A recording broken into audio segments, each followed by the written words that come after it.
Hello and welcome to the Unofficial Controller Podcast, your weekly gaming podcast, episode 87, New Year's Gaming Resolutions, with me, George, and as always, joined by Bobby. Life-changing resolution to my gave up in January. How's it going? Did you give up like in the beginning of the year? It's not even started. January's not even started, really. I've already given up. Like, no, I'm not. No. You keep your Oh my God, that's funny. Let's anoint new fans and old with a rundown of what's going to go down in the show, because you know what? There might be someone out there, it's their first time. So let's bring them in gently. Coming up in the news, got some PS2 news. Well, kind of. We've got some Xbox news and we've got some Switch news.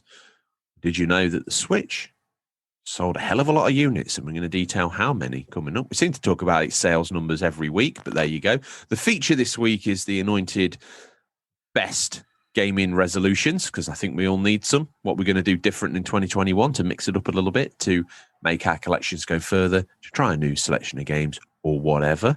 And then, obviously, at the end of that, the man, the myth, the legend, Stingray appears. He's the man through which we look at this week's new releases for all gaming formats. Doesn't look like the suspension's that troubled this week, Bobby, because I don't think there's much in the boot. And then the show ends when I ask you what you're hoping to play for that gaming week. Odders is wearing a sweatsuit. He's counting calories. It's early January, and he's already joined 6 gyms. Because the first month's free, and that gives him 6 months. He's clever. He's savvy. He's smart. That's why he listens to this show, because he's got a brain, okay? So grip tight on that free water bottle or 6 that you've had for joining all those 6 different gyms, you clever little man Odders, as I ask Bobby, what you been playing? So I finished Spider-Man Miles Morales. I got the Platinum Trophy. Excellent. It's just an amazing game all around. Mm-hmm. Yeah, even though it was a short, I think it was just fine for what it wanted to achieve. It didn't have to be long. It was what it was. That was great. Then I started Cyberpunk, because of all the games I had, I'm like, man, this is kind of all similar. Cyberpunk was totally different. Mm-hmm. And had the first patch already. So so far amazing. Up to the first act, everything has been good. I'm a little bit into Act 2. Now I see a little bit of like texture issues, but still nothing major game breaking. And the story is just really interesting. Even some of the side missions have been really interesting. The side missions for me were some of the best. I'm enjoying it a lot, actually, more than I thought I would, because I was excited for it, but I wasn't like going to play it day one. But I did want to play it. Now I'm hooked. But then my brother kept pondering me about Marvel's Avengers, and then you mentioned it was good, and I'm like, okay, listen. So Joe, I'll take your recommendation, because you recommended Murder Soul Suspect. That was good. That's okay. I'll take his word on it. Listen, this game. Stop. Say sorry now. I apologize. I'm sorry. Sorry. Let's get them on the phone. Yep. Avengers developers, was it Square Enix? Okay. Crystal Dynamics. Bobby, what have you got to say to them? I'm sorry. What was that? I'm sorry. What is Marvel Avengers? It's amazing. Right? It's amazing. My friend told me, though, when he first got it at launch, there was a lot of issues, and he couldn't proceed to the story because it kept crashing. So I guess they patched it or whatever. So I'm playing it, now. But there's been really no issues. First of all, the game looks beautiful. Okay. I beat the story, which I thought was great, right? And then I like how it continues for the multiplayer aspect now. Oh, you finished the story now? Yeah, I finished it. Yeah, so it's not really over. Like, oh, now you can bring a buddy and take care of these things. Oh, so let's just give people, like, skip forward 10 seconds from now, what did you think when that Krill Guardian sent off that probe into space? Because that's obviously going to be... Yeah, I don't know what... I was thinking about so many things in my mind, what they could do. Because now that Marvel has all the Fox characters, they could really bring this world alive. They can put anything in there now, really. So the Rock was kind of small, but Kate Bishop's available now. And they're going to have, obviously, like you said, a few other DLCs ready to go. So that'd be amazing. So and even the co-op mode, like it's been Did fun. you notice when you go to the ant hill? Did you notice the guy that opens portals? Is that he's an X-Men? All those Inhumans there. That's got to be the start of the X-Men line. Yeah, but I don't think that's no. I thought about the same thing, but I'm like, that's not what a mutant is, right? You're a mutant's born with this. They've been given this power through the story. What happened? So they've been given this powers at a later date. A mutant Maybe already that's just has their that. way of putting the Inhumans in. Yeah, it's for sure. They're gonna add. I'm telling you, I think this is gonna be. They're gonna put everything in this. And I like the way they sort of skirted around the Ant-Man scenario because obviously you can't I don't think they quite knew how to work him in. So like, yeah, he can't use his powers anymore. So that's not happening. Also, yeah, that's true. But they might bring the other one in, Scott Lang. So Maybe I just don't know how they're gonna. How are yeah, you I don't going to know. go into the quantum verse and beat someone up from inside after having slipped through their sweat glands and then like pop out and Yeah, that's because true. they're going to be normal size 90% of the time until their powers are charged up and then they're going to beat someone up. I think they're going to struggle with some characters. Yeah, As yeah, me and you spoke off air about how, if you can accept the Hulk or Thor's got their life taken away from them, there's plenty of characters across a myriad of formats where you can say that, this is a yeah. game, this is fine. Like Miss Marvel or Miss Mhm. Captain Marvel, is for all intents and purposes the Marvel Universe's Superman. Technically a god. There's nothing you can do to that person that can kill them. But in a game, how's that going to work? But Yeah, exactly. We have to just accept it and the because same with Thor to a certain degree. I mean, he can take an awful lot of punishment. yeah, He is a god technically. even Hulk can get downed. So if you have all these characters and accepting that the technology that they're fighting against can hurt them, then you're gonna have to be fine. It's gonna be fine. Accept it, move on, because how can Black Widow and Hulk fight the same person and Hulk goes down before her? Like, it's a video game, bro. Accept it. It's fine. It's fine, right? This is what I really wanted in the DC Universe Online game Yeah. because that opening cinematic was amazing. Mm-hmm. I'm like, oh wow, now they started over so they can fix what happened, and now you're making your own character, which was cool, but it's not what I wanted. Yeah. Like, so this really is like you said, like the older teenager version of Ultimate Alliance. Yes. Where you're the young teenage version of, or I should say teenage, but whatever, the young adult. So I really think it's great. So far, those two games have been fine for me. Fantastic. Yeah. So what have you been playing? Ah, okay. Well, I tell you, it's nice of you to ask. I tell you what I've been playing. There's, well, I don't know why I'm smiling because I need to announce it's pretty serious, Bobby. There's been a bereavement in the family. Oh God, what happened? The PS3, my beloved PlayStation 3, as disk driver stopped working. So I'm at the minute I'm in mourning. I'm in the hands of a very reputable surgeon, and we'll see what comes back. But hopefully next week I'll have some more news and I can detail that and let everybody know. So you'd imagine, Sean and George, if your PlayStation 3 stops working, surely you're going to double down on your PlayStation 5. No. You'll never second guess what I'm going to do. Okay? I'm the unknown quantity. I'll tell you what I'll do. I'll play some PlayStation 2. So I've been playing Beyond Good and Evil, the Ubisoft classic. Now, let me tell you, the PlayStation, the PAL release, you American cousins, obviously we record here in New York in this wonderful apartment that we've got. Over here, an NTSC American PS2 can play progressive scan on loads of games, but in the UK, only a handful will do it.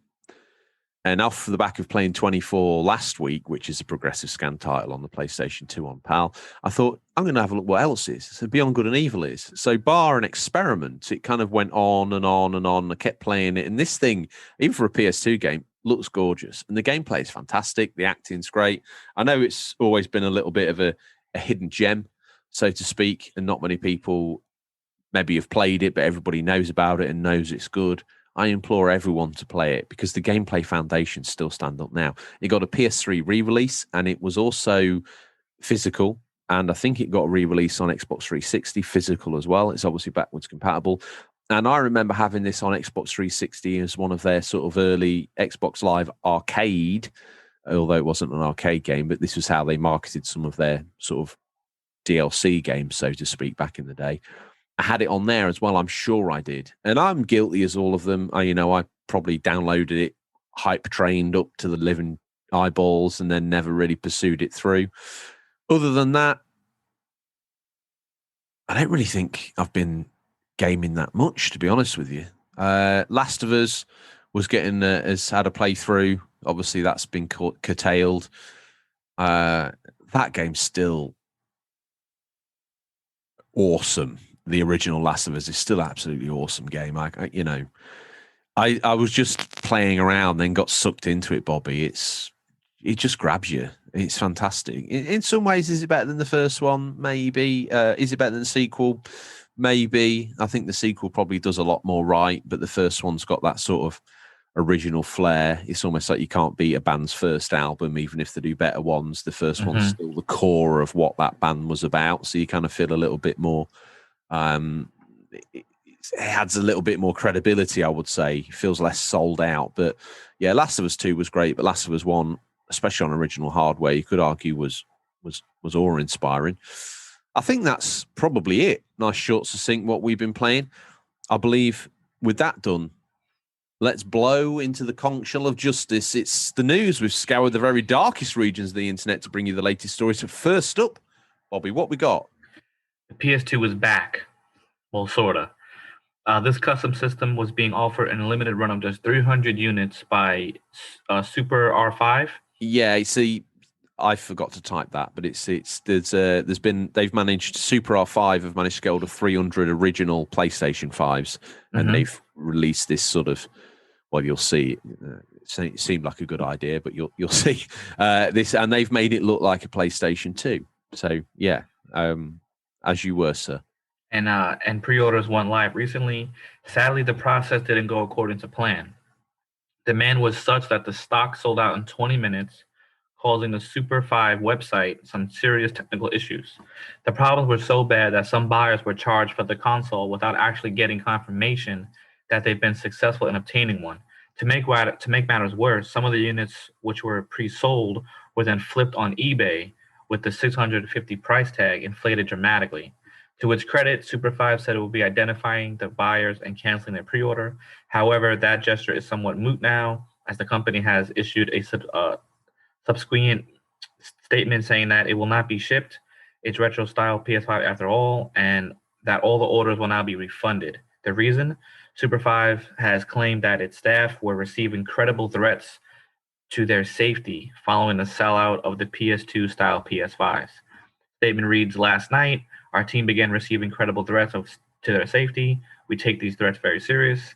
We aren't willing to risk the safety and well-being of our team or the potential impact this could bring to delivering your order. All existing orders will now be canceled and fully refunded in the coming days. You will receive a notification when this happens. We intended this to be a fun way to celebrate a shared nostalgia. As it turns out, there are people out there who are willing to interfere with that. If we determine that it's safe to try again, we will. For now, please stay safe." I mean, the thing was nice. It was basically just a reskinned or painted PlayStation that had like color accents on it, hinting towards the sort of coral blues that the PlayStation had on it in smatterings, either in the logo or on the USB port area, or if you got the official stand for it, that gradiated coral blue that was on there. I saw it maybe real beginning of this week and thought that looks cool. It got like a limited edition number on it, and Super R5, that's kind of what they do.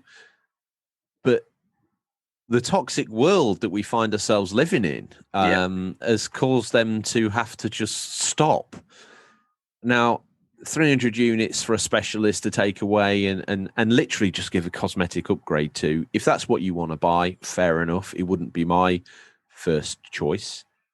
But at the same token, if you're a big PlayStation fan and you've been with the consoles a long time, you will have had a PlayStation 2. A lot more people seem to be carrying nostalgia for that as time goes on.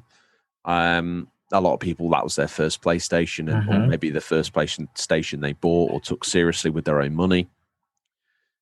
let's face it, there's some great games found there. Life on there, Vice City, GTA 3, the list goes on. But, the mainstream gravitated towards the console for those games. Mm-hmm. But flipping them one thing, that's a little bit cheeky, to be honest. It's a little bit naughty, especially seeing as this website's trying to do their bit to create a little bit of fever around it.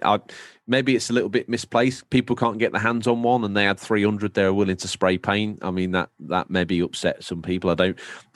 I've not been able to research what actually had stoked people's anger. So maybe someone could reach out to us and let us know. Super 5, bar the comment they released, and it's SUP3R5, just so people know if they want to go look at this thing.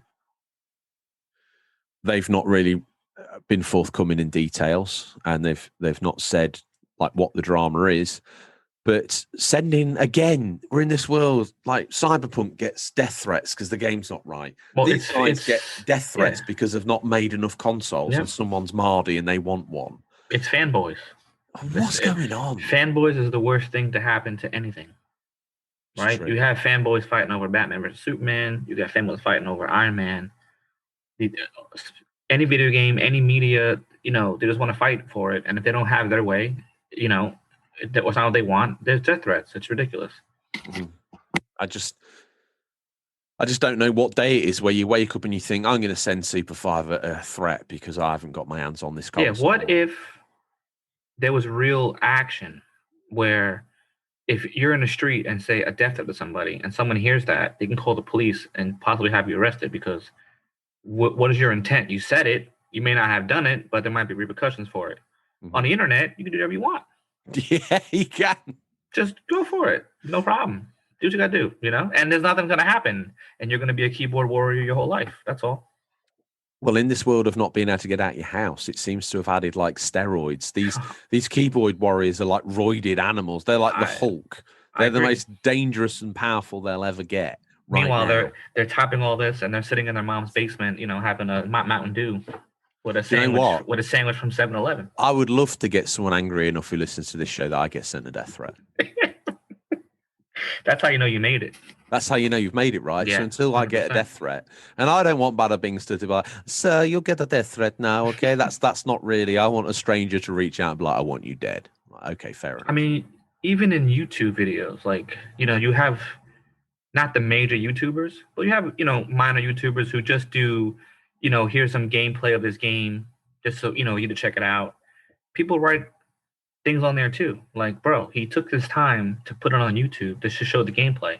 Yeah. What are you giving death threats for? Or what are you calling him an idiot for? I don't understand. He's just showing you gameplay. It's simple as that. People just have to hate on something. So.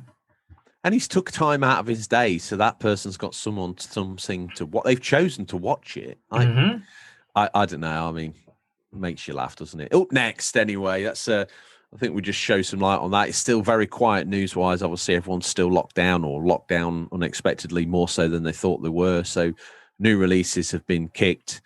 News has took a kick in. But we'll still keep pooping out the shows. Keeping regular, Bobby. We're eating our controller fiber.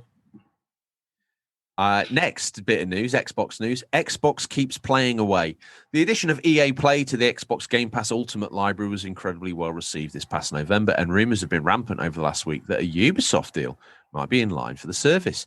Windows Central's Jez Corden recently added to this by stating that there was a strong chance of this happening, and followed up on the Xbox 2 podcast this week with some more insider info. I've heard that, there's been some kind of talk about a more pervasive partnership between Microsoft and Ubisoft for the Games Pass, and not just Ubisoft either, other publishers as well. Corden went on to explain that Microsoft has been talking to basically every major publisher about potential partnerships, but in his view, inside knowledge isn't as surprising or revelatory as it might sound. He goes on to say, it's not as much as a revelation as you might think, because Microsoft didn't just get EA Play and think we're going to stop here. They're all in on trying to get all publishers to bring their games to Games Pass. It's not just Ubisoft either. I've heard they're talking basically every major publisher. Just EA's the first one that bit. EA's the first deal they locked down.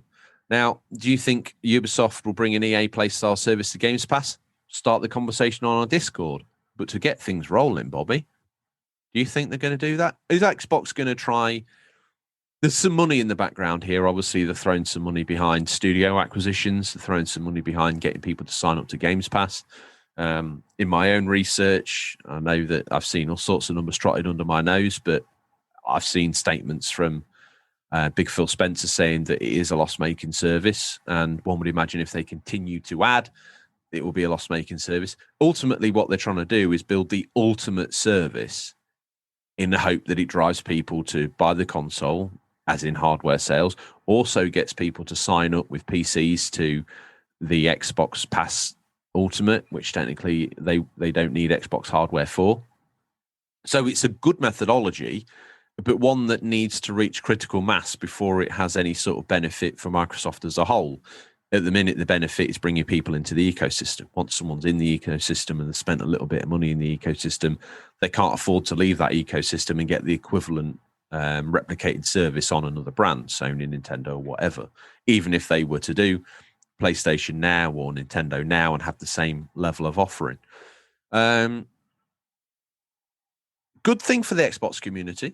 What do you think about that as gamers for whole? Does this fast track the transition to a digital world?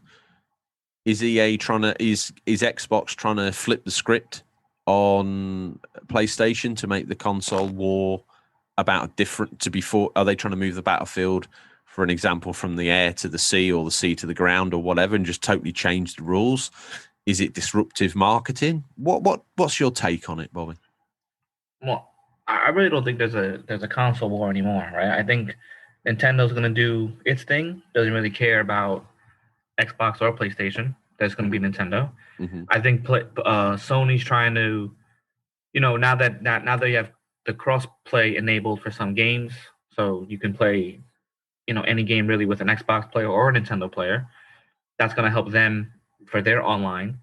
But they're still story-driven, I think. They're just doing their own thing.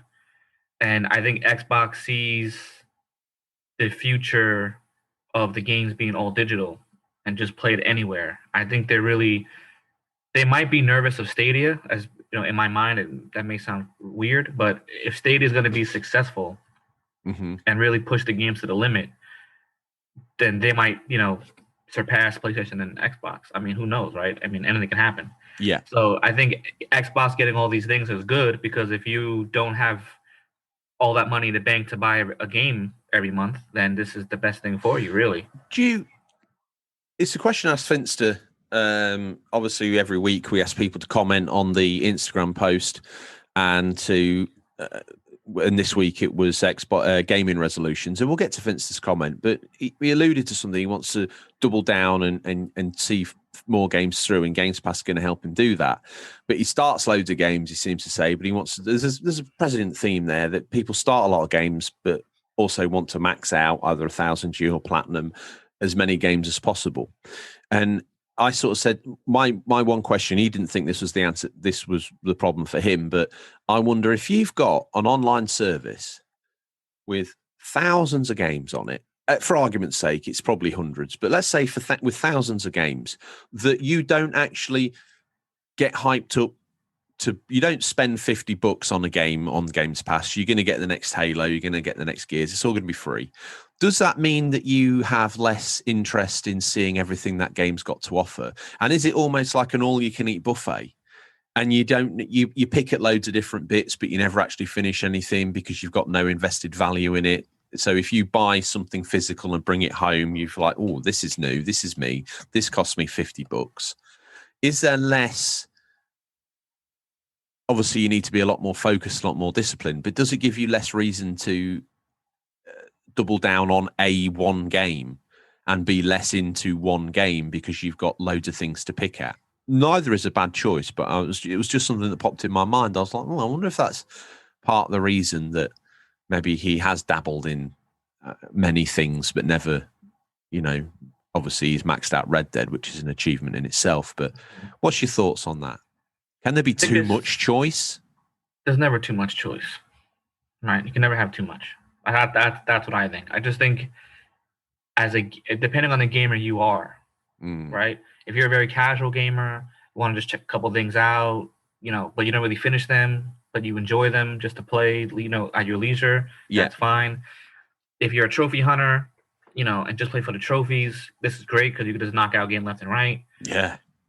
But if you just want to finish a game, okay, I'm going to play it. I'm going to beat it. Next, I'm going to play that. I'm going to beat it. That's fine too. I think this, depending on your style, I think this is good for everybody. That sometimes there may be too much where you can't. Oh, damn! I want to play, all these games, but I got to pick one. Yeah. And then you pick one, and all of a sudden next month, oh, that might get taken off, and we're going to add these. So now you're trying to figure out. What about the situation where some people might? And I was this kind of gamer in the past. I had limited time, and personal life was probably a bit more demanding then than it is now. So I would pick a game. I'd get a game. This was back in the day where you had to buy a game.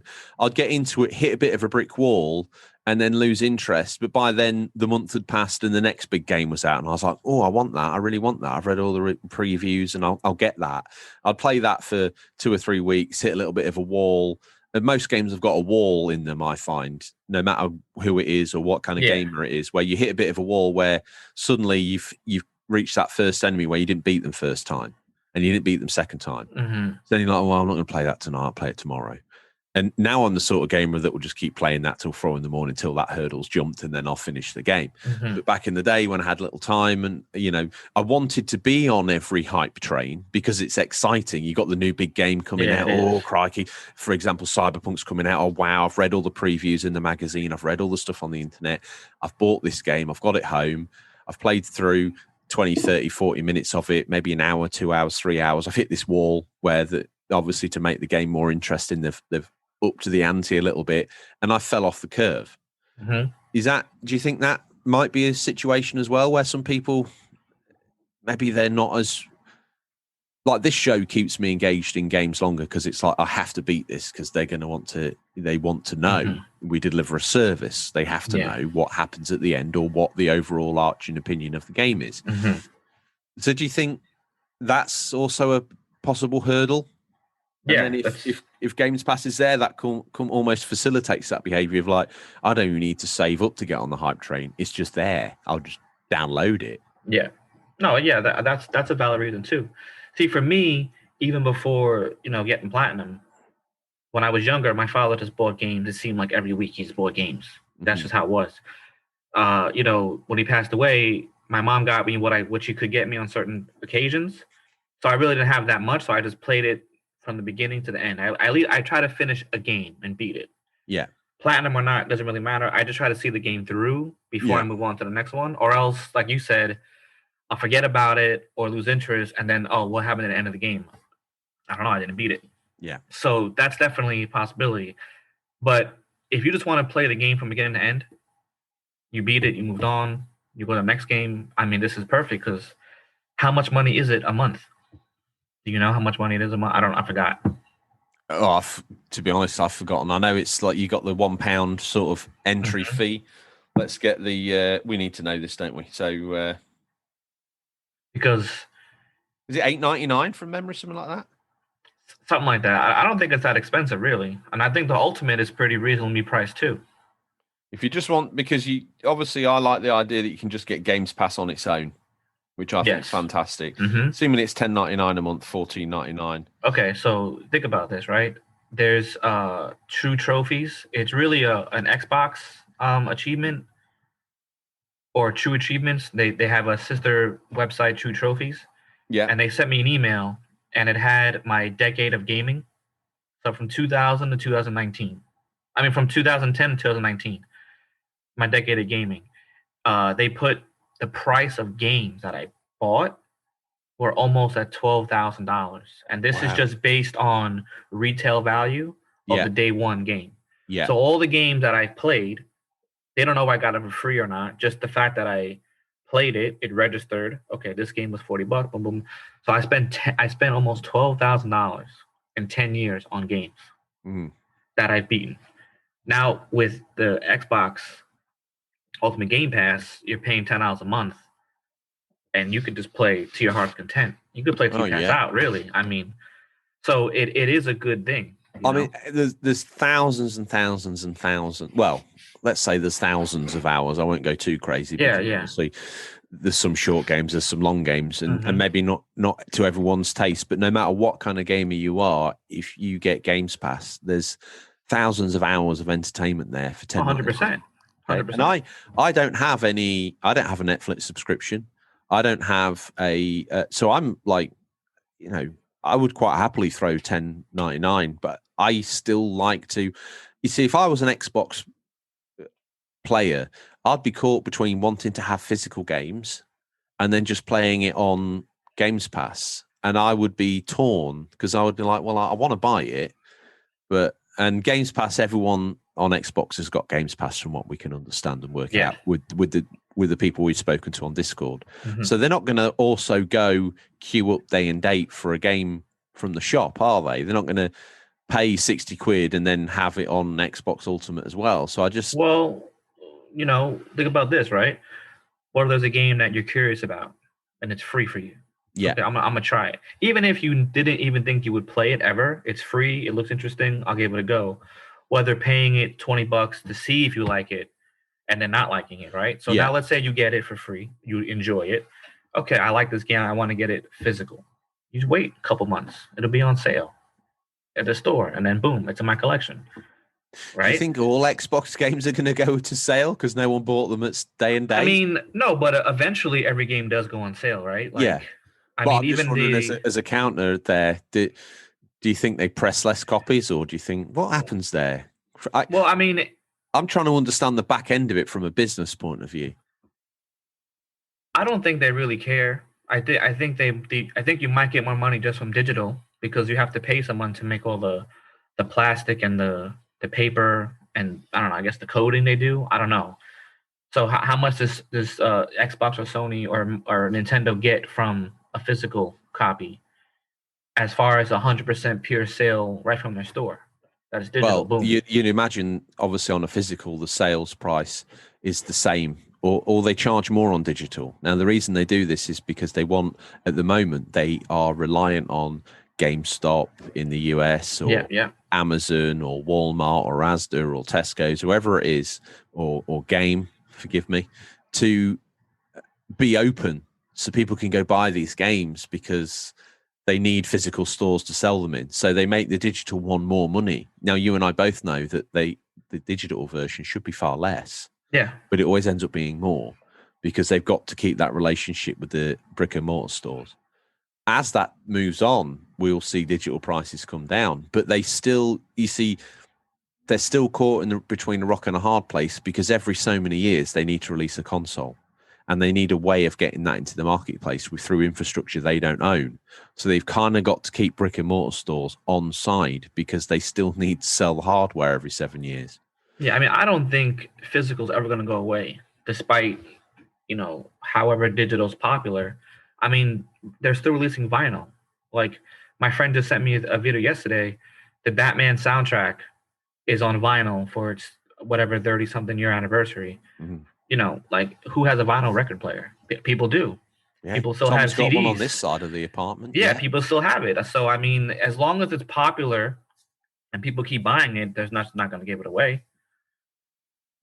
That's interesting. Yeah. I mean, Blockbuster was Blockbuster, and that went down because of streaming service. But also, in my neighborhood, for example, Blockbuster was a massive store with thousands of people going there. They don't have 1,000 VHS. I showed James' work experience boy a Blockbuster the other day. The picture came up on Instagram. I said, "You see this?" He said, "That looks amazing."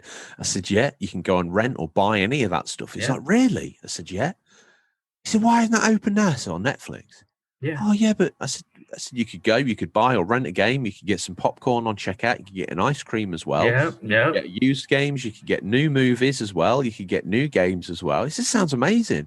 I was like, yeah, I don't quite know what happened really, because that feeling, I think if they reopened now, if they could find a way to reopen now, there would be a wave of nostalgia and people would still go there because I tell you what also was different. GameStop and Game in the UK, GameStop in America and Game in the UK are open from 9 till 5 historically. Blockbuster was open from like 10 till 10 or later. You could go there and you could get access to used games. Like you could go to Walmart or Asda in the UK and you could get a game 24/7, but you couldn't get used games. But you could go to Blockbuster at $9.59 and pick up a copy of blah blah on the original PlayStation because it was just there. Yeah. So I think there's a world where Blockbuster could still have existed if they could have just navigated that transition. Yeah, I think they could, but then the issue is if the top-notch movie's coming out, how much shelf space do you have Oh, completely, yeah. to put that? To see, that was the issue when I was growing up. If it was a popular movie, we had to get there at open because you want to rent it for the whole day. Yeah. If you went there too late, it's gone. What are you going to do? You have to wait either the next day or. I tell you one thing. I love having Games Pass in the news because it always starts probably some of the best conversations we have on this show. I have no issue. I think it's phenomenal. I agree. If PS Now would step it up, and it doesn't have to be Game Pass for PlayStation. It doesn't have to be that. It could be its own thing. But there's so many great PlayStation games that people never played. Yeah. That they can try to port over to the PS Now. Yeah. So at least you can play it. It's just like it's the slow moving thing where Xbox is like, okay, well we're gonna get this. Bada Binks to us must have PlayStation Now because he's playing Primal, PlayStation 2 exclusive. Yeah. Through PlayStation Now. And it looks good. Yeah. I mean good. Games Pass, I think, is a great thing, and you'll never hear me say different. As we've said, the price is fantastic. Hopefully we've done a good job of advertising it. I've sold it. As I've said to you before, I think the other day someone was on the verge of getting a PlayStation. I was like, no, you need an Xbox Series S and Games Pass. I had another conversation with someone else this week, and I told them, based on your profile of the games that you say you like and that you want to play, you need an Xbox and the TV you've got, you need a Series S and you need Games Pass.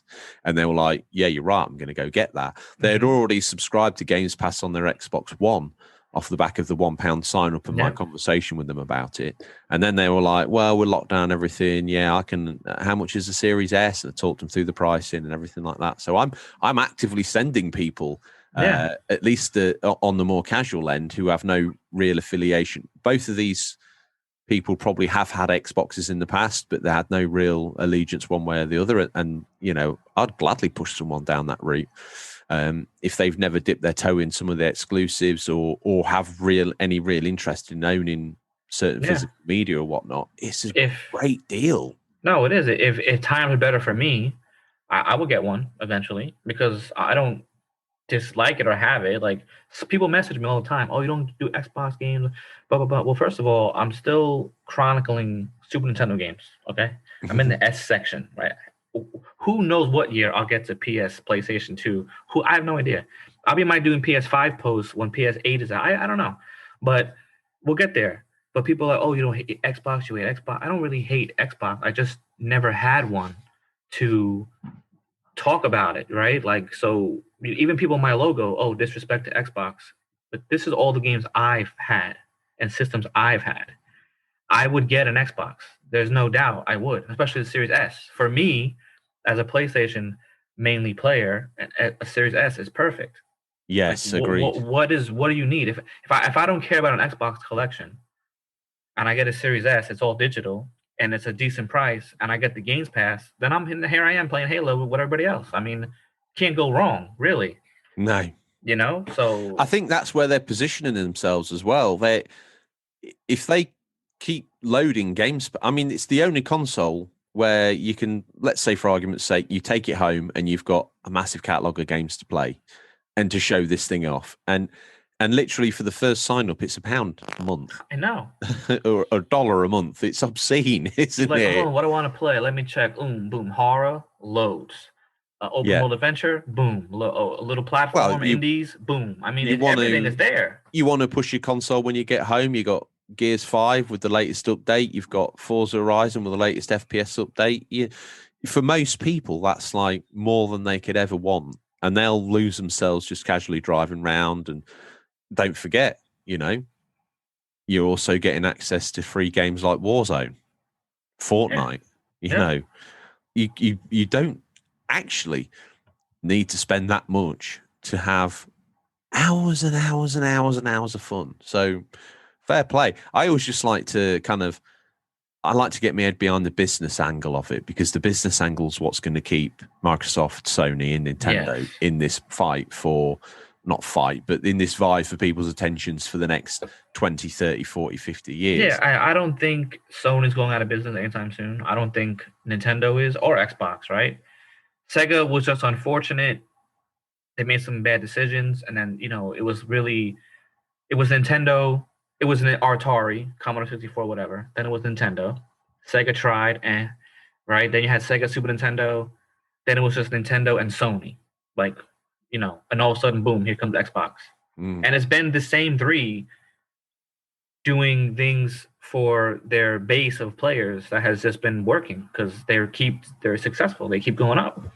I saw a strange stat the other day, and I do believe they've managed to increase this off the back of being able to pre-order Cyberpunk, the Chromecast Ultra, and the controller specifically for Google Stadia, which apparently is transformative because it connects to your Wi-Fi, not to your Chromecast, so it removes another layer of lag. Now, I haven't researched this, and it's very hard to find stats, but Google Stadia could be as little as 16,000 machines sold, sign-ups, which is paltry. Now, just cast that lens across this last bit of news. Switch on the up and up. As of December 26, 2020, according to the sales tracking website VG Charts, the Nintendo Switch has finally outsold the 3DS, hitting an estimated 76,285,948 units sold. The 3DS, released in 2011, has so far sold 75,906,986 units. The list of best-selling games console page on Wikipedia hasn't been updated at the time of writing, but the Switch increased sales at the end of last year, no doubt due to Christmas purchases, would bump it up to being the 11th best-selling console of all time, behind the Game Boy, the Wii, the Nintendo DS family. The Switch has a way to go until it reaches the top 5, though. The cutoff is 102 million units sold. However, with the Switch selling more than every other console combined last year, we could be seeing the rise of a worthy successor to the Wii's lifetime sales of 101.63 million. It's also worth noting that 3DS has been out for almost 10 years, and the Switch managed to make the same number of sales in just under 4 years. Given the predictions that we might see a Switch Pro this year, that number can only go up. Now,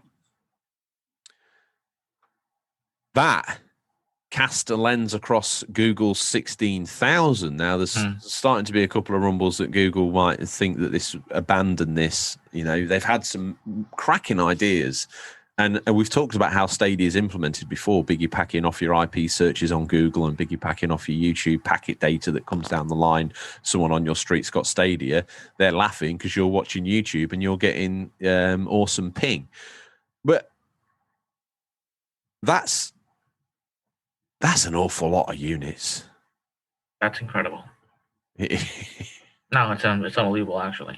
I mean, it's Nintendo, man. I mean, the only thing I remember them messing up was the Virtual Boy and the Wii U, because it was so similar to the Wii, people didn't even know what to do with it. Oh, they advertised it so badly. It was actually quite a powerful little console. No, I'm sure, but in the Wii U actually, whatever made the Switch. So those are the only two things I think Nintendo ever made a mistake on. I think everything they've done has been phenomenal. No, but casting to continue the conversation on that we'd sort of got into. This is like the most fact-filled journalistic show we've done in probably quite some time, Bobby. But hardware sales still seem to be very important to people's longevity.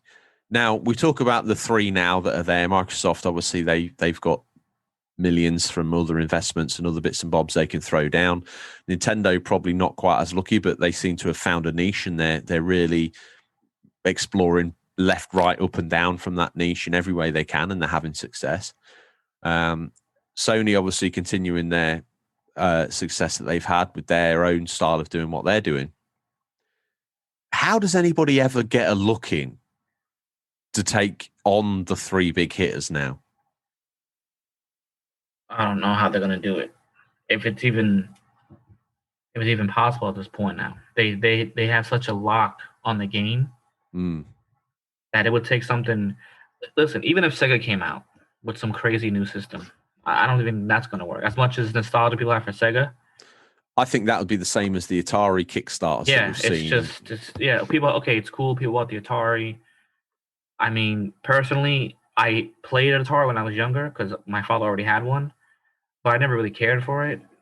And I think if you're a gamer that old, do you really want to buy an Atari after you've been playing Xbox Series X and PlayStation 5? I don't know. No, of course you're not. Nostalgia maybe, but I can't imagine dropping that much money for that system.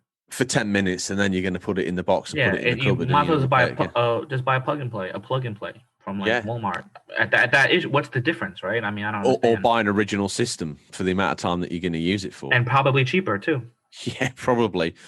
Okay, well, I think that was a pretty in-depth news this week, Bobby. Before we dive into the other bit, there's two last bits of news. So last week we missed the winner of the best comment. That's going to go to the man that single-handedly makes this show PG-18. It's a 16-bit prick. If you've not checked his videos out on YouTube, you should. But his comments recently, and it was his comment on the pixels versus photorealism that dragged your eye over, because you are now the de facto judge. You're the judge, jury, and executioner of the comment of the month. For that, you've chosen the 16-bit prick. And congratulations to you, sir. I hope that's meets you well. Hop on Comic Pictures No Space on Etsy. The winner of our best Discord scenario is, and this is our first award, so who's upheld the values most, who's been most engaged on the Discord. The winner this month is Elliot. I'm going to award you a mug. I just need to work out how to go on there and buy it. Adam, you could probably reach out to me and hold my hand to get me through it. So 16-bit prick goes on Comic Pictures No Space on Etsy, finds a piece of art they like, lets me know, and I'll make sure that gets to them in as quick a time as possible. Elliot, you win a mug, because that's how that Discord thing works. You're going to get a mug for you being a good egg. Every month there's going to be a new Discord winner, whoever upholds the values of the Unofficial Controller podcast the best, in Bobby's eyes, because he's the judge, jury, and executioner. He needs to be responsible for something. I have to sort of go on my begged knee to El Buccio, where he threatens to behead me from one day to the next, depending how raged he's got on his speedboat deliveries to Florida. If one doesn't go through, he gets slightly angrier than when one does make it through. I have to take responsibility for that and doing spreadsheets and PowerPoints to El Buccio. So that's all Bobby has to do. So he's picked Elliot. You're going to win a mug. I'm going to need some help to get you that mug to your house, but no doubt, clickety-click. PayPal straight out of El Buccio's back pocket in both scenarios. It's job done. So, Bobby, now you've got people sat there listening for the first time. They're like, what, people win stuff? Yeah, they do. All they've got to do, right, is comment on our weekly post on Instagram or Twitter. Or they could email us when you're going to give the details. Or they could join our Discord. Now, question for you. Surely a show of this size, caliber, and craftsmanship, a Discord like that, you're gonna have to pay to get into a certain tier to get access to the Discord, right? No, you don't. How much is the Discord? Absolutely free. What? Hang on a minute. So people get the chance to win a prize every month on either the Discord or comment of the week. There's a charge to ask a question to this show. No, it's free. What the hell? Not even Xbox Games Pass can get you a free gift. Have you and I both fallen in the load area of one of El Buccio's speedboats and inhaled more than we should have done? And we've come out and we've decided everything's going to be free and we're going to give stuff away. Mm-hmm. That can be the only reason, unless both of us are wrapped up in a straitjacket. Well, I'm in a straitjacket, and members of a certain asylum or penitentiary. Yes. Okay. Listen, if the collective masses want to get in contact with me and say that El Buccio joke was a little bit on edge, George, and to be honest, people suffer with abuse all over their lives and it's not acceptable, all right? And say to me, say sorry now, okay? Or if maybe they've played Avengers and they want to say sorry to you and or Crystal Dynamics through the medium of this show, how would they get in contact with us and say Avengers is a great game? Contact us on our Instagram page or Twitter, Unofficial Controller Podcast. You can hit us up in the Discord, or, George's preference would be an email at questions@unofficialcontrollerpodcast.com. Let's say they've bimbled blindly, probably drunk and clicking where they shouldn't click, and they've ended up on an Instagram page. How would they find the link to all this awesome stuff? In the bio, there's a link tree, and have fun to your heart's content, man. It couldn't be any easier unless I dispatched a dog to drag you from your house to the actual Discord server and tape your eyeballs to it, could it? No, I couldn't. Okay. Well, with that all said and done, and congratulations to this month's winners. Reach out to me. Let me know. We'll bash it out together, no doubt. Once you've heard this, message me. Elliot, I'm going to need your address. Same with you, 16-bit. We can make all that happen. And your choice. Obviously, Elliot, you're going to get a mug, so I just need your address. Every week, we reach out. We put a post up on social media saying X, Y, and Z. Give us your thoughts on the topic. Give us your memories. Give us your whatever. This week, Bobby, because it's January and everyone makes New Year's resolutions, we asked, what's your gaming? See what we're doing here. What's your gaming resolutions for 2021? Maybe it's like subscribe to the Unofficial Controller podcast, and we'll get to that in a moment. Maybe it's like, oh, I want to play more games. Maybe it's like, I want to finish more games. Maybe it's this, maybe it's that. Well, we've asked you and you have told. Before we get waded deep like a 17-year-old Marine in the Viet Cong jungle, Bobby, before we get waist deep in swamp water, what's your gaming resolutions for 2021? The same thing they are for every year. Really, just find a game I think I'll enjoy, play it to the end, whether I don't like it or not, and just see it through. That's what I've been doing. I mean, unless the game is really, really horrible, I won't play it. But then again, I played Vampire, which is Bobo Loba's favorite game we'll be talking about. I did it. I just want to see it through to the end. So I think why do you say it's? Have I missed this? Is this something that's gone on the Discord? Why is it his favorite game? Well, it's a favorite game that he knows I make fun of. So he knows if I say this is compared to, he knows, right? Like good old Bobo. Yeah. So, that's it really. It's now the stick which all games are measured by. Is that right? I would think so. Yes. It's just unbelievable. But also I always try to try something else that maybe I wouldn't try. Like if someone's recommending something, like you. Mm-hmm. Okay, I'll try. Why not? What's the big deal, right? I mean, if it's good, it's good. If it's bad, it is what it is. But I just try to at least finish the game. I know a lot of people who just play. I know a guy who played 20 games last year. He beat absolutely nothing. Wow. I thought you were going to say, I know a guy who's played 20. I was like, well, I do actually finish games for me. No, he beat nothing. Also, everyone's been exploring the merch. We've come up with the slogan, the man who finishes games, which used to be my slogan. I don't even wear any man who finishes games merch in your presence.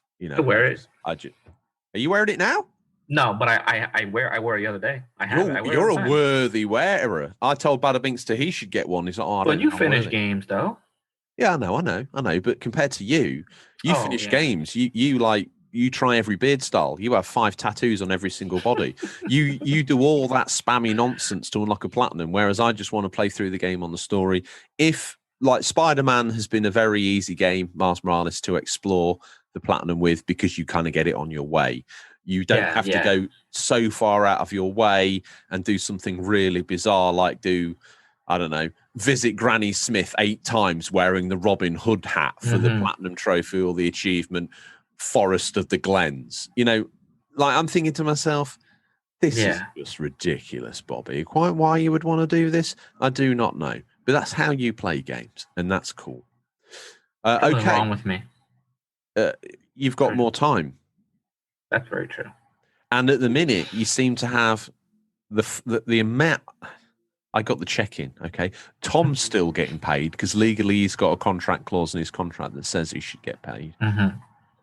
I have had my wages reduced, so we can have you as a co-host. You're almost, and it's only a nickel and dime in it, friend, earning as much as Tom. I mean, I'm honored. So, yeah, unbelievable. El Buccio was like, explain this to me. I was like, he gets a lot of platinums, El Buccio. He's in the top 200 in the world for platinum achievement every single year. That is worthy of a co-host spot on the world's 9th most popular gaming show. Sometimes, in the Netherlands, we're in the top 3 every week. Awesome.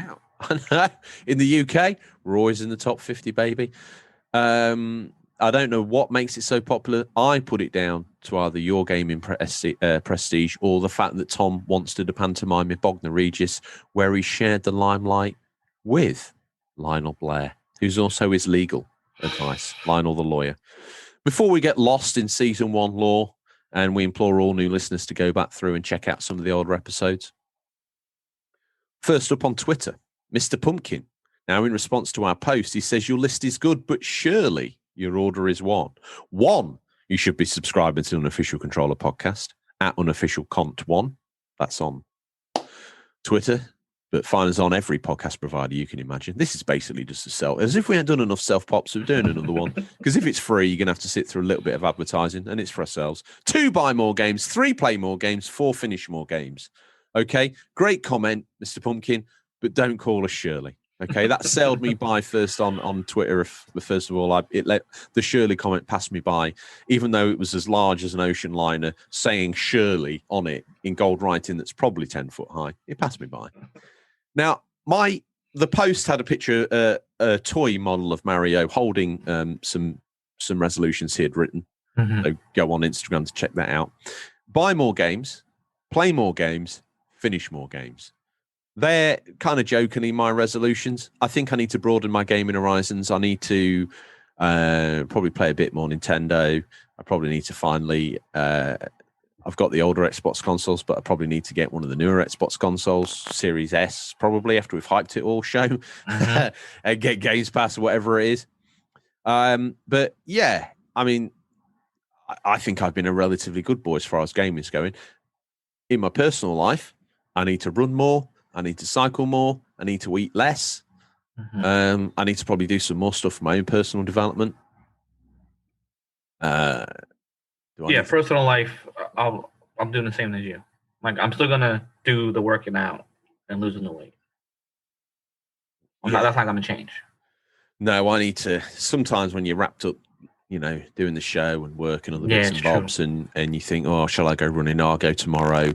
Shall I go for a walk now? No, I'll go later. It's cold. It's very easy to make excuses this part of the year. But so far, 7 for however many, I don't know what day it is. 11 for 11. I've been out and done something every single day. That's awesome. I could do more. I should be eating less. Mm-hmm.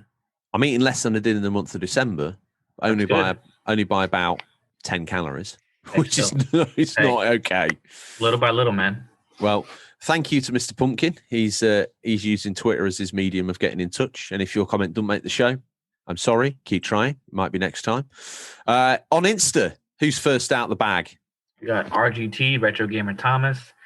He says, my game resolutions will definitely be to make decent attempt to platinum a game when I play it. I like to quick jump to the next adventure. I will use the Chronicles of a Gamer as inspiration. That's me, thank you, with a fire emoji. Also, I want to get more competitive online with my sim rig, whether it Gran Turismo Sport, Gran Turismo 7, Aceto Corsa. I want to find a decent online community and really push a decent competitive online rank. First of all, that rig he has is life, dude. Right? I would drive to work in that thing. Well, he sent us a picture, you and I, didn't he, of him in the sim rig. Beautiful. But he was wearing shorts, and I don't think he realised he had dropped one of his flesh eggs out the side of his shorts when he was obviously executing a hard turn in the... I didn't have the heart to tell him, and he's going to be going back and looking now like, where's my flesh? Oh, my goodness gracious me. Yeah, it's there. Like, yeah. You dropped a flesh egg. Oh, dear. But yeah, fair play to him. That sim rig is life. He's well invested in it, and retro game. It's beautiful, dude. It's really cool. Well, he's trying to find a decent online community. One would imagine he probably doesn't have to look much further than the Unofficial Controller Discord to find some willing cohorts. Here's the man that inspired and literally topped up the conversation in the middle of the news. It's Finster Gamer.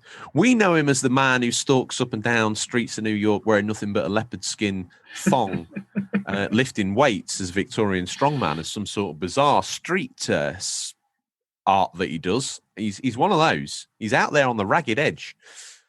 He's refining what entertainment is. He says, I actually want to try and play less games this year, in quantity, not game time.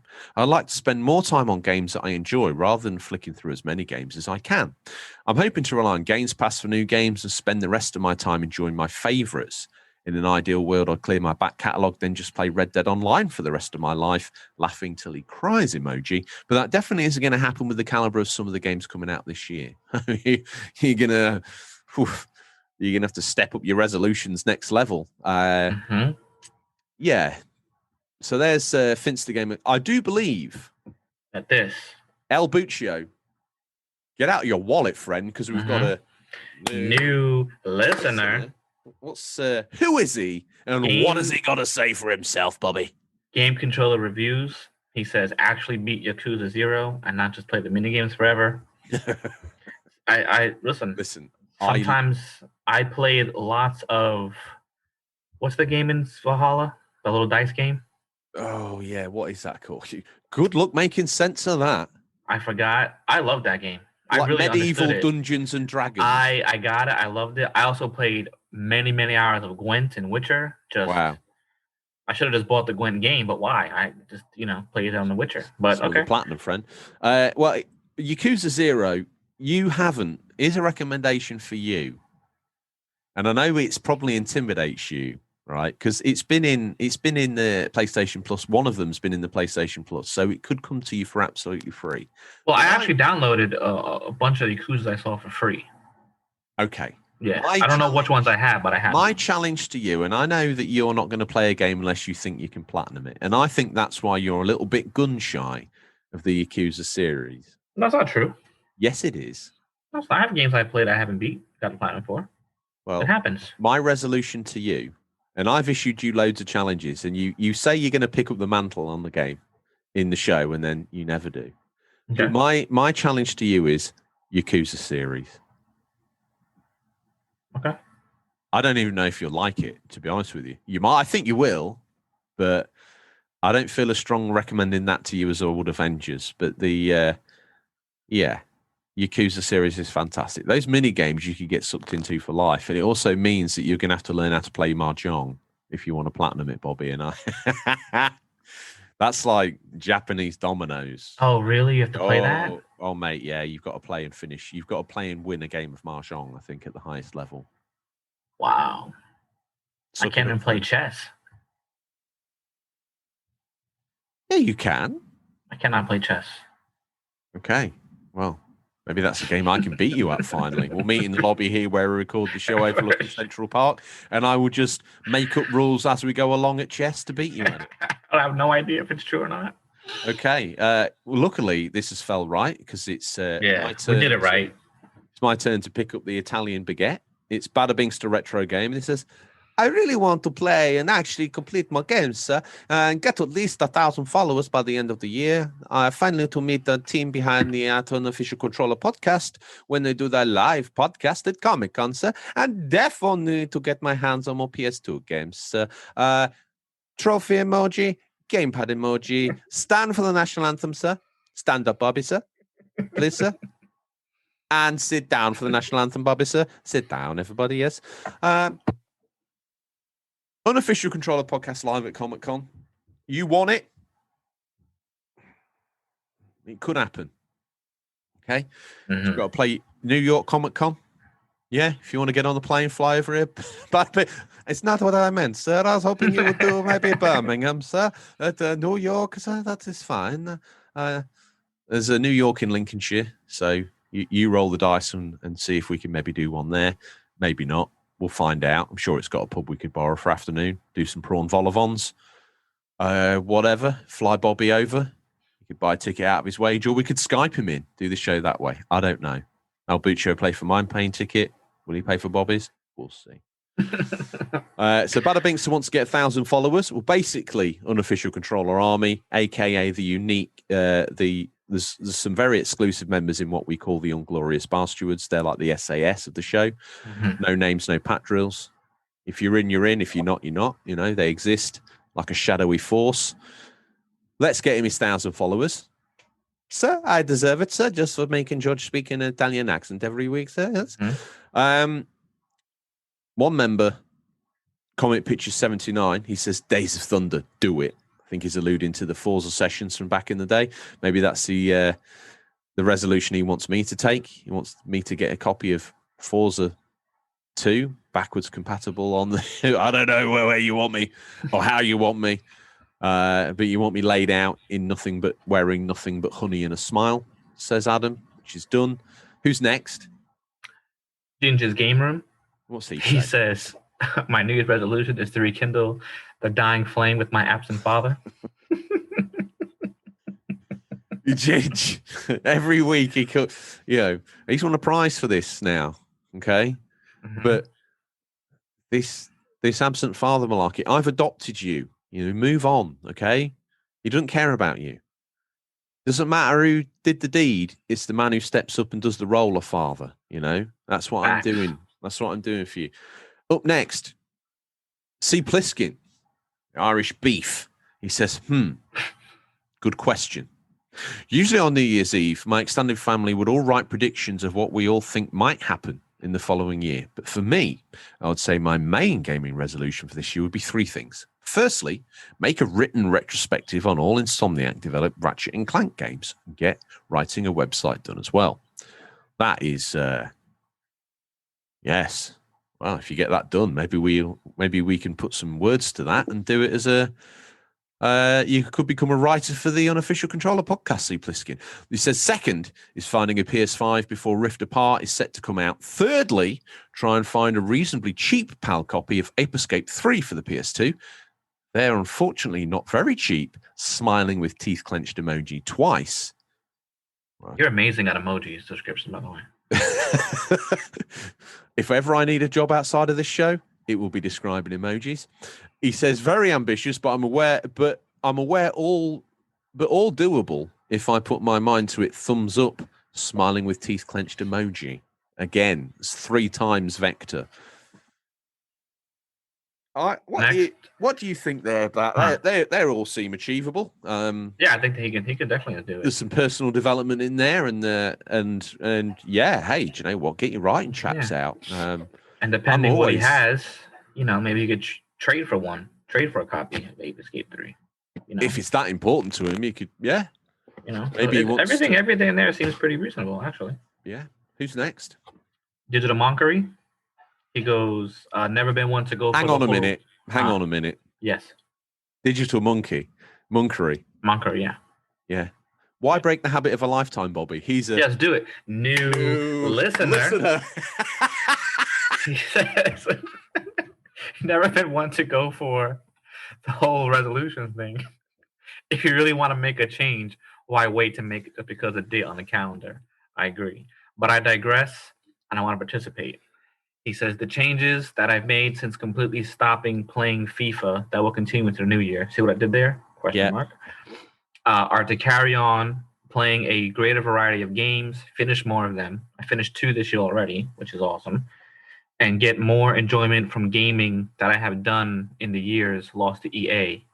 At a push, if you want to specific, I might see if I can add to my solitary platinum trophy on PlayStation. You lot in the Discord putting my tally to shame. It's okay, you got 1. That's fine. It's better than none. Better than none. You can do it. And if his 1 isn't My Name is Mayo, he's gone up tenfold. Yeah, I have 2 of those trophies. You've got 2 Mayos. It is what it is. And I have 3. I have 3 actually. I did the whole cross save up to the Vita, so I'm a dirty boy. That is filth. Well, my past. Okay. Up next, a regular commenter here and in the Discord. It's Mr. Mystery. I hope you're well. I hope you've had a good new year and all that jazz. He says, so my first commitment is to really embrace VR, as there's not much left for me to do on standard consoles going forward. Really looking forward to Half-Life Alyx. I want to master Echo VR and try and join a team. And secondly, I want to go back to some of the classics from PS3, as I've just signed up to PS Now for a month. Brilliant. Yes, belters on there. Excited to blitz all of the Ratchet and Clanks and replay Red Faction Guerrilla Remaster. Smiling emoji. Stay safe, guys. Thank you. Well, Thank you. Let's spread that love round. Everyone listening right now, stay safe. However you wear, wherever you are, doing whatever. Harvey Retro's probably just sat. He's in a crypt. Mm-hmm. He's in a coffin. It's probably 12 o'clock in the midday. The sun went out. It's at its zenith. He cannot even open the lid, even a fraction. And he sat there he doesn't sleep because he's a man of the night. Mm-hmm. And he's just listening. On that note, I don't know why I bring him up, but it's a seamless link. And if I hadn't said it wasn't a seamless link, it would have been a seamless link. But as soon as I've drawn attention to it, it's less seamless than one would imagine it could have been if I'd said nothing. But Harvey Retro, Johan and Greg of Enigmatic Productions, they're going to join us next week for the topic of discussion is going to be Video game movies. Video game movies. So we've done a show that was movies that became games. And now we're doing a show that's video game movies. And we're going to do, obviously, when we do guests here on the Unofficial Controller podcast, they don't just get wheeled out for the bit where they're in the main talky bit. They come out and they're hosts. They're as important for that one show as you, me, Tom, or El Buccio. Or, well, no one's more important than Stingray, but on equidistant level to the main man Stingray himself. They're going to be walking the hallowed ground. The same. Now, El Buccio said to me, you want to fly how many people out to New York? It's like, yeah, 3 people. Yeah. Where are they staying? Well, there's no hotels open, so we're going to have to disinfect a wing of the apartment here in New York. And they're the South Wing. The South Wing. Yep. That's normally where Tom used to keep his victims, I think is the correct terminology. No. I tell you what we'll do. You know the area that we did the Halloween special in? Because the 3 immortal knights are coming over. Oh, I like that. We will let them live down there amongst all the sort of Tom's torture equipment, and that can be like their crypt. It's gonna be awesome. I'm actually gonna dress up next week, set up my hoodie. Okay. Yeah, I'm excited for this. Okay. Well, they're coming over. Just get everyone hyped and just to do, because we don't probably pump our own. We don't pump ourselves. I don't know. That gives me all sorts of strange visual connotations. I pump myself regular. Do you know what keeps you regular? Yeah. Listen, you gotta feel good about yourself, man. You know, you have to. Whitney Houston, possibly Pump it up. The 21st century's greatest philosopher. The greatest love of all is loving yourself. Socrates, Plato, they're turning in the graves. They're like, do you know what? Whitney, she knows everything. We know nothing. The greatest love of all is loving yourself. So, yes, that's next week's show. Get everyone excited, get everyone on the hype train. We're probably going to be quite obviously looking forward to your comments of great movies based on video games, what your memories are, what you enjoyed, what worked, what didn't work, blah, blah, blah, blah, blah. And then the gurus that will help us explore that idea. I've got to create some sort of paranormal rift in the basement later tonight, Bobby, and this week, so I can contact psychically Harvey Retro to communicate. Yeah. Anyway, that was all off the back of a stay safe, guys.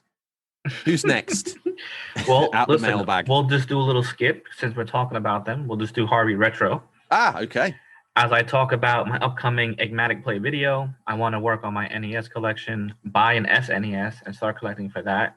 Discover stuff I missed out on when I was a Sega kid in the 90s. Actually try to beat some of my NES games. They're pretty much all rock solid. Modern gaming wise, I will hopefully move on to the new generation with PS5. You missed an emoji, you dirty rat. I really did. I'm sorry. That's like a little, I don't know how to describe that. Laughing with squinty eyes emoji. I like it. Harvey Retro.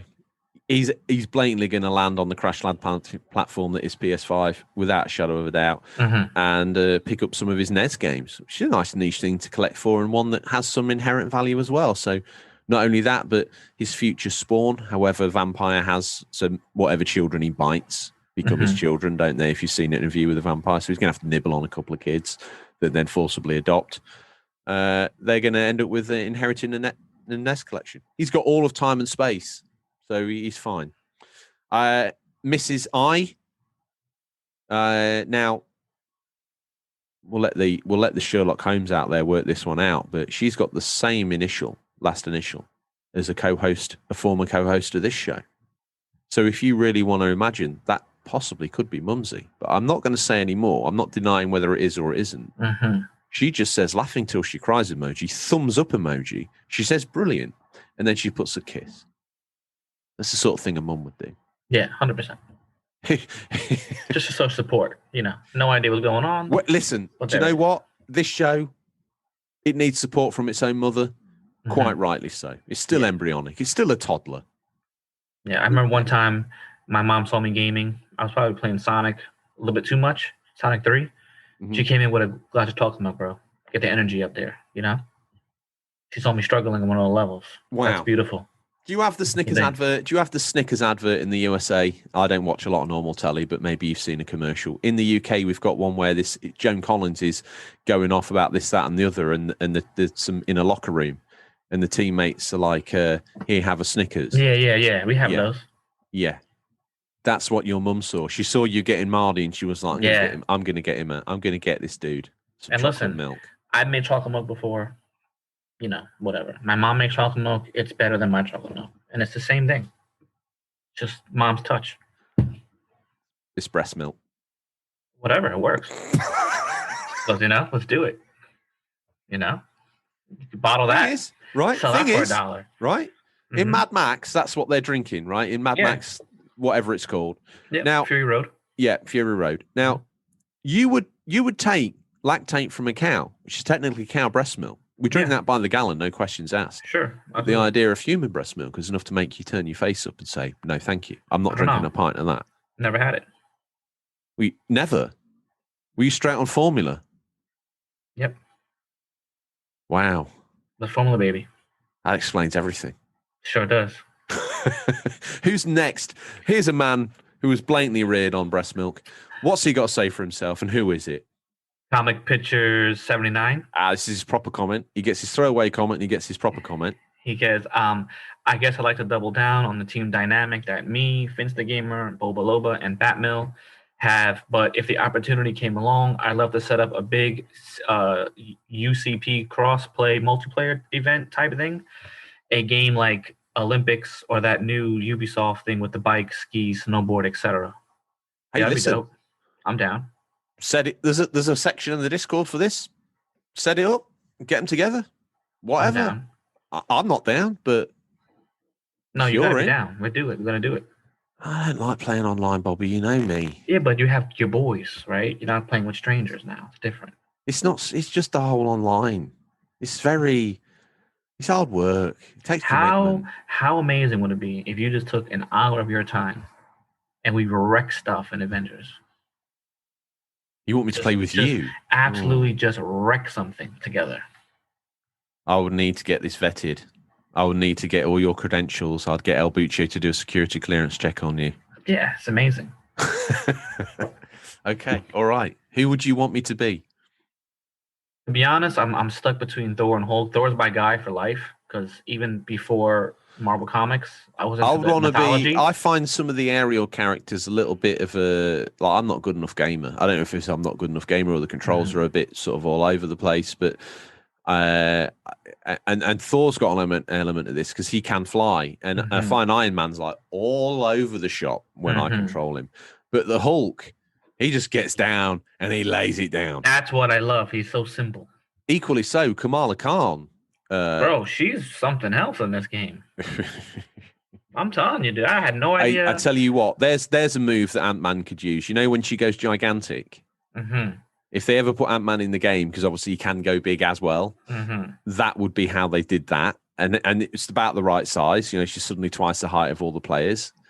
That's fantastic. I just don't know how they'd get him to the small size and actually have the game work, if that makes sense. But maybe it's just a special move you pull and it just does a cutscene of you shrinking down small and then punching the guy in the face. Maybe it's like a mega move. Or he goes through like someone's ear. Yeah. On the other side. Or walks down their gun and explodes the magazine and then hops out and then it kills them. Yeah. Whatever. If we can think it, they can do it. Yeah. 100%. Bryn Diesel, TBI. He's the Welsh hot rod. He's not even from Wales, but it doesn't matter anymore. He says, I want to get into PC gaming for FPSs, not a whole hog PC gamer, as I'm waiting for Series X to come back in stock, but just for first-person shooters. As I said to him, as he's already in the Xbox ecosystem, he could go onto his PC, open up some of his Xbox-compatible PC games, and play them on there as well. So in effect, another man who would have a massive catalogue of games to play just off the back of being in the Xbox ecosystem. Yeah, you have to read this one. I'm sorry. Bobaloba doesn't just do gaming comments. Bobaloba does the finest gaming comments in gaming. His New Year's resolutions are as follows. Mm-hmm. Finish some single-player games. Last year I started a few, dipping my toe in the water to see if I liked it. I started Jedi Fallen Order, Control, Red Dead Redemption 2, Kona, and I posted a little more, RE7 and Hellblade. It'd be nice if I finished at least half of those. Multiplayer plays a huge part in my gaming time. I've always preferred playing games with others. Plus, I get to play with Toxis, the most beautiful woman on the internet. But on occasions where she can't play, I should focus on single-player titles. Bobaloba just doesn't do comments. Bobaloba does the finest gaming comments podcasts could ever ask for. Bobaloba signing off. Everybody stand up for Bobaloba's comment. Everybody sit down. Bobby, sit down now. Bobaloba's comment is finished. Thank you. I appreciate that. I ad-libbed some of that, but you know what? That's perfect. You would never know. If you didn't say that, nobody would have ever known that. Yeah. And it probably would have got him an extra nocturnal squeeze off Noxis. Who's that? That's his other woman. That's just got him a slap at 23:59. Slap. Who's this Noxis character? And why are you obsessed with a woman whose name is Oxys? I don't know. None of that happened, Toxis. Just forgive him. I'm never commenting again. You've cost me my relationship. I'm now sleeping in the spare bedroom. Well, you can play single-player games. Where I can only play single-player games. Up next, I don't know if it is, but it might be. Oh, yeah. El Buccio, get your wallet out, friend, because we're spending money. Not only are we flying out the 3 amigos, the 3 nocturnal amigos, not only are we flying them out, not only are we paying Bobby a God knows amount of money, but we're going to wheel out the same one more time. It's a new listener, the underscore Zachman. Getting into the habit of putting time into developing my own indie game. Also making a habit of playing a lot of multiplayer games with my family during the various COVID lockdowns. Even put together an impressive prison-breaking team with my brother and uncle on the Escapist 2.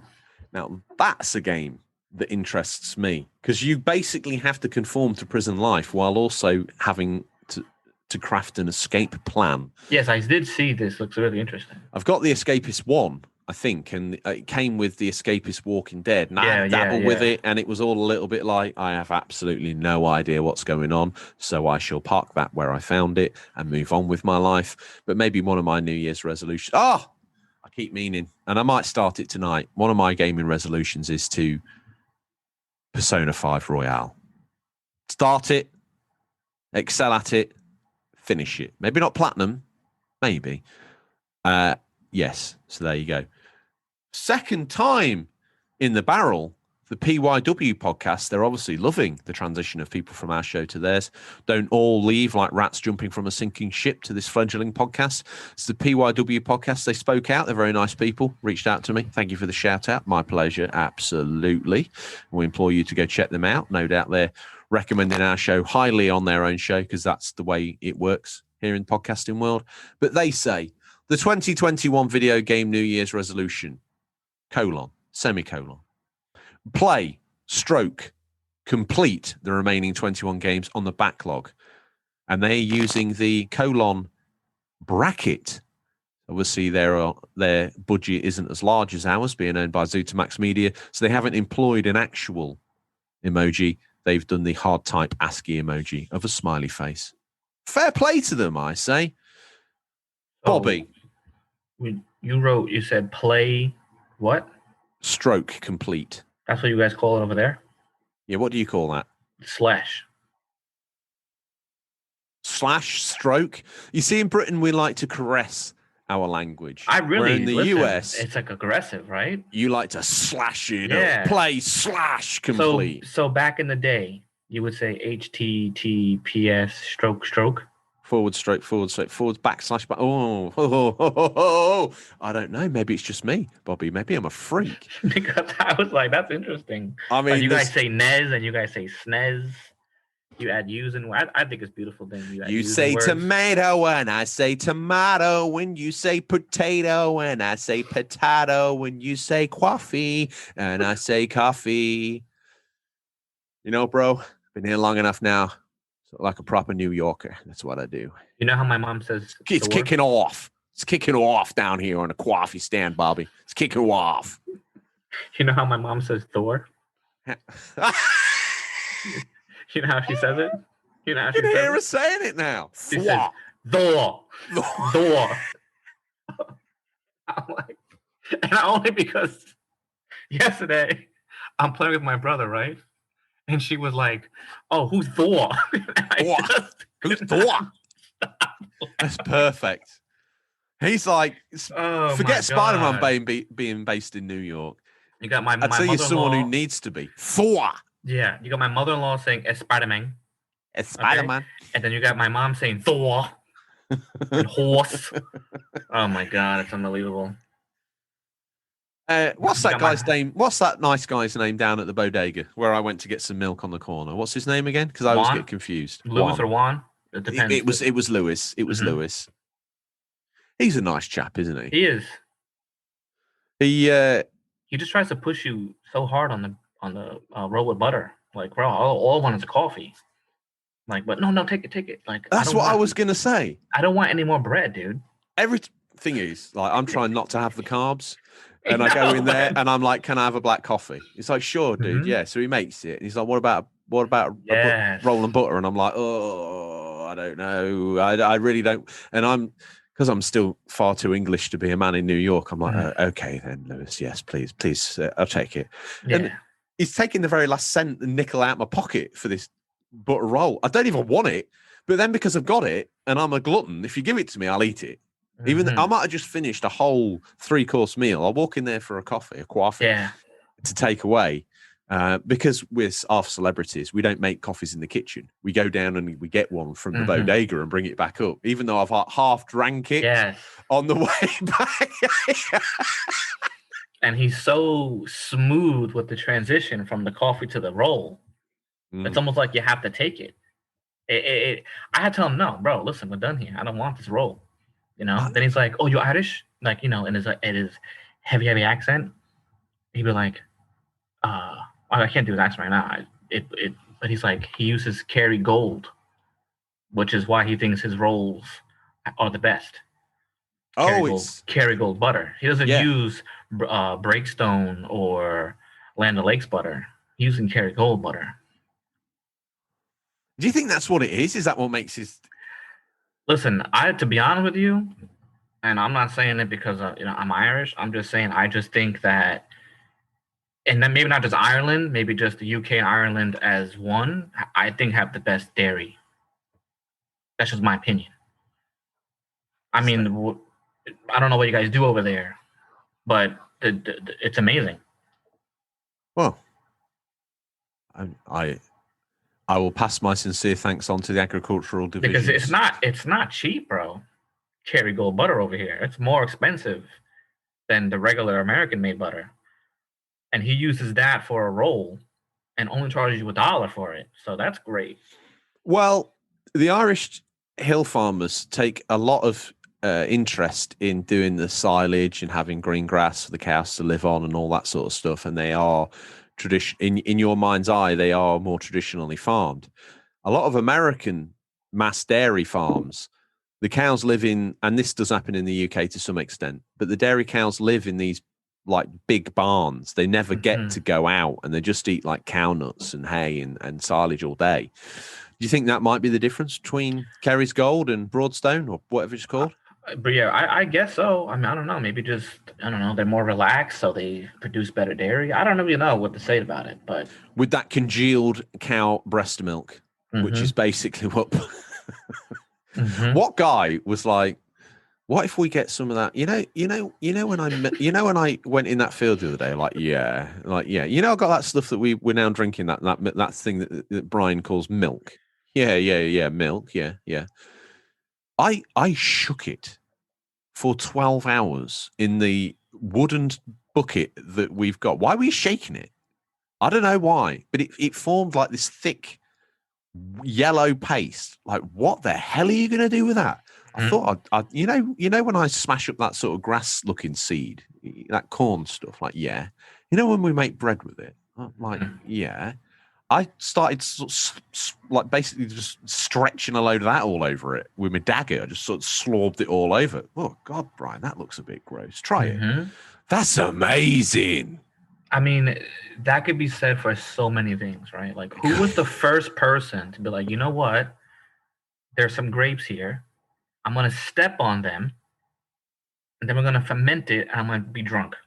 Now, I wonder if who was that person? The thing is, you need yeast on those to ferment, but I wonder if the yeast actually transitioned from the grapes due to the guy who was stepping on them having athlete's foot, which is a yeast infection, right? Okay, so is the original?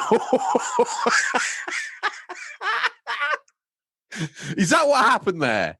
I mean, think about all the things that people decided to do. And you know that grape juice that you made, you know that Tim down the street, he's got athlete's foot, he's the one who trod on him, I'm not drinking that. No, I don't blame you. And then one day they're really thirsty, maybe after 6 months of it being in this pot, unbeknownst to them, fermenting, they pop the lid off, they have a slip, and they're like, whoa, why is the world upside down? I don't know. Do you think it's Tim's feet? I'm not sure. It's amazing how things happen.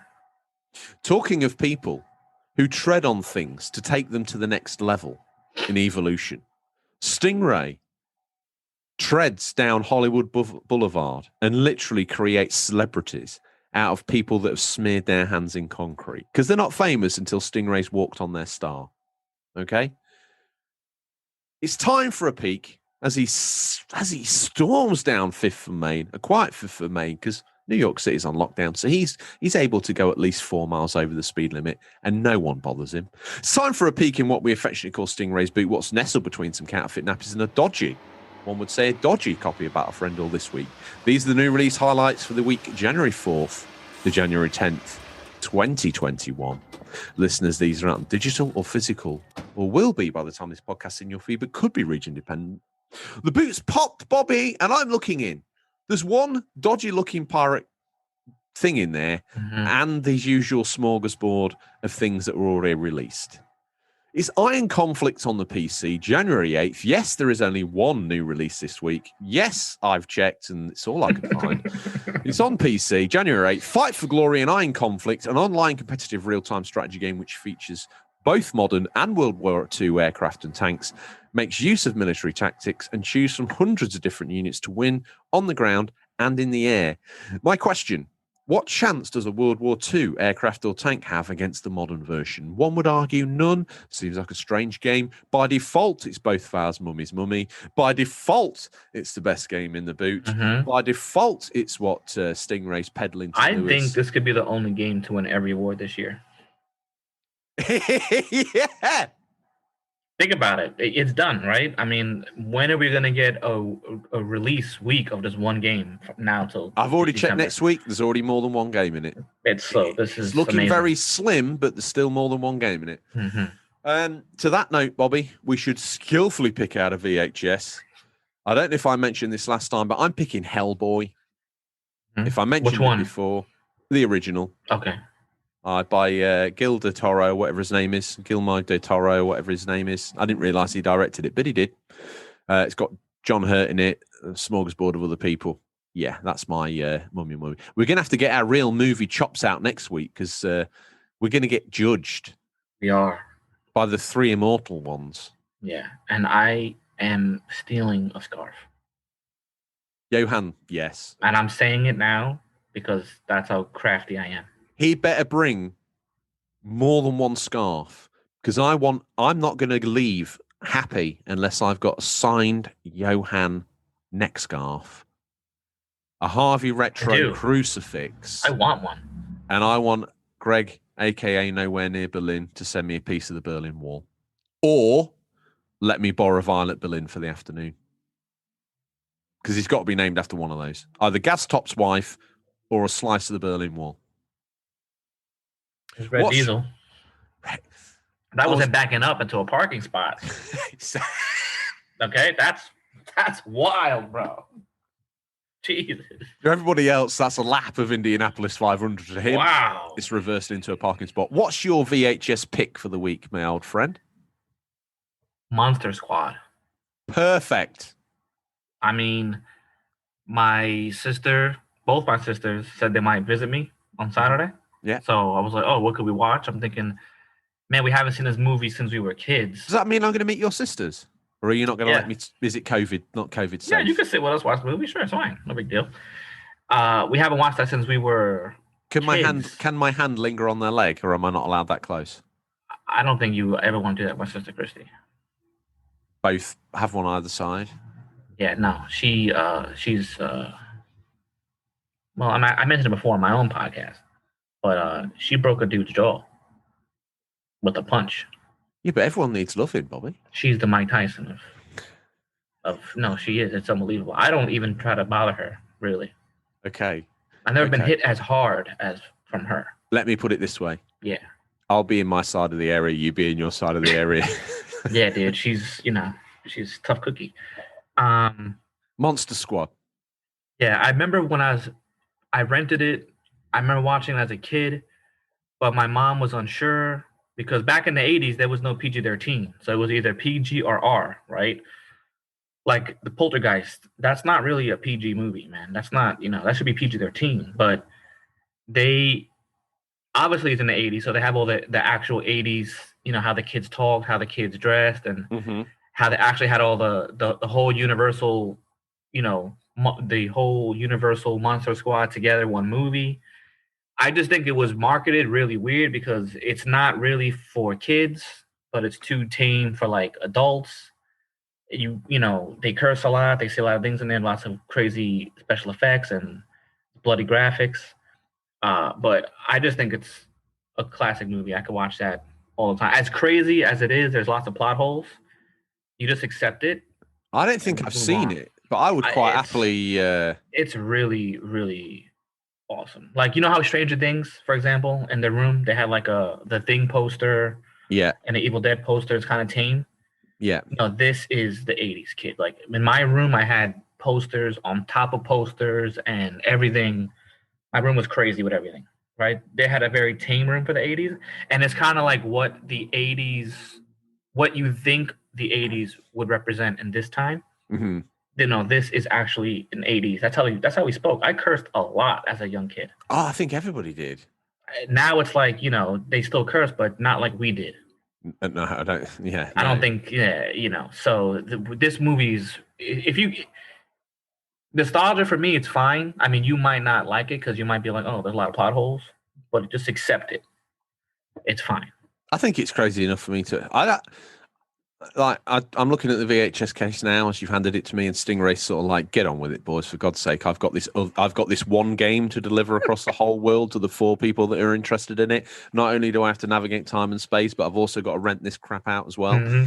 Oh, I've swallowed. Getting all 80s. I said the C word, not the C word that you were thinking, but the other one. So apologies. I don't know if we'll edit that out. Am I allowed a slip up of a PG-13 swear? Sure. Okay, then it's allowed. Anything higher than that, it gets bleeped out when the console startup sound. But anything less than that, it stays in the show. I might see if I can get my grubby mitts on a copy of that. It's on my list now, so I'll have it when you're done with it before Stingray picks it up midweek. That's to those that pay attention to the unofficial controller format. And let's face it, there's a whole lot of you now who are going, what are you hoping to play? So, Bobby. You didn't pick your movie, dude. I did. Mine? No. This is why everyone says to me, Bobby never listens to you. Hellboy. Oh, that's right. Say sorry now. I just forgot. I'm sorry. You know why? Because it's such a newer movie. I was like, what are you even talking about? Okay. Hellboy's not new. And it's a dodgy cam copy that Stingray's got as well. That's perfect. True. And Wayne Ray drew a picture of Hellboy. That's the front cover. So that's probably why he didn't recognize what I'd picked. The anyway, those that paid any attention to anything I've ever said, or probably unlike me, unlike I'm you, sorry. at this point in time, are wondering why I'm not asking you, what are you? Someone's been spending too long in El Buccio's speedboat's load compartment. Too long. What are you hoping to play? I'm gonna focus on Cyberpunk. Yes. Because my brother didn't really beat the story yet, so I'm kind of too far ahead of him to play a certain level. So he'll finish that today, hopefully, and I'll just do Cyberpunk, and I'll just switch back and forth. You know, whenever he plays online, I'll play with him. If not, Cyberpunk all the way. Okay. And I started up. Actually, I want to start before I go to bed now. I want to start up the Angry Video Game Nerd on the Switch and actually hold it in my hand in the bed. I never did that before. All So right. Okay. I want to try it. Yeah, I want to try it. Yeah, see how it works. All right. On what I'm hoping to play, I didn't tell you this. Obviously, we maintain. Obviously, me and you here do the show where we are, and El Buccio's got the Zutamax offices. We've also got the office, a very small office now in the UK, where Nancy the intern and James to work experience stay.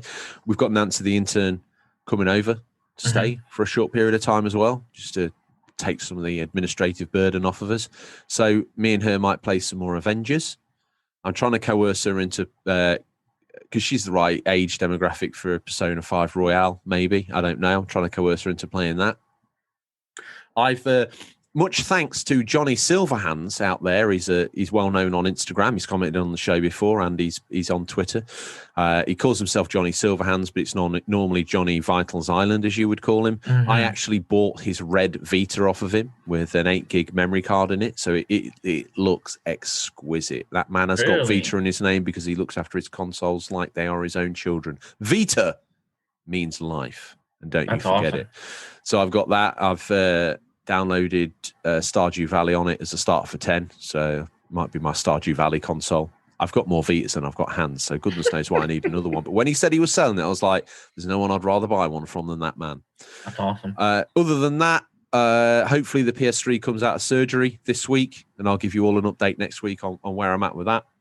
I play a little bit more Beyond Good and Evil on the PS2. It's only a 12-hour game. Nice to get it finished. And that, Bobby, I'd imagine is that. So without... Oh, yes. I just want to give a shout out to Donna, RGT's wife.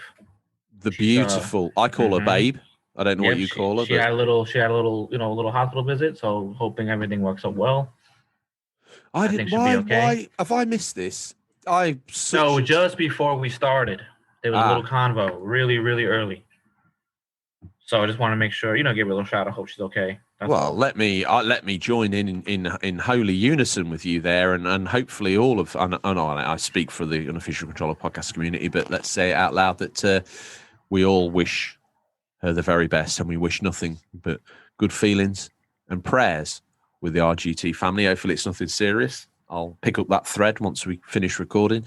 So yeah, thinking of you guys. Hopefully that's all said and done, and now listening to the show post that scenario with a craft ale in their hands and RGT's flesh egg on display. Would you say why did I have to? I'm so sorry. Would you say that's it? That's it. Yeah. Well, that's pretty much it. That's all we have time for this week, listeners. As always, thank you for your time. We look forward to the pleasure of speaking to you again next week. Until then, happy gaming. Remember, there's nothing wrong. There's nothing wrong with being given the unofficial controller. It's what you do with it that counts.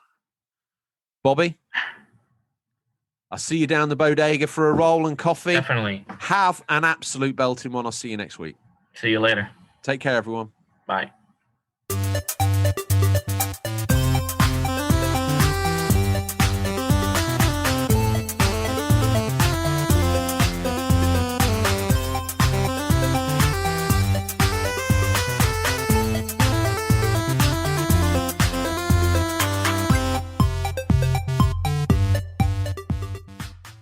Hi, it's George here from the Unofficial Controller podcast.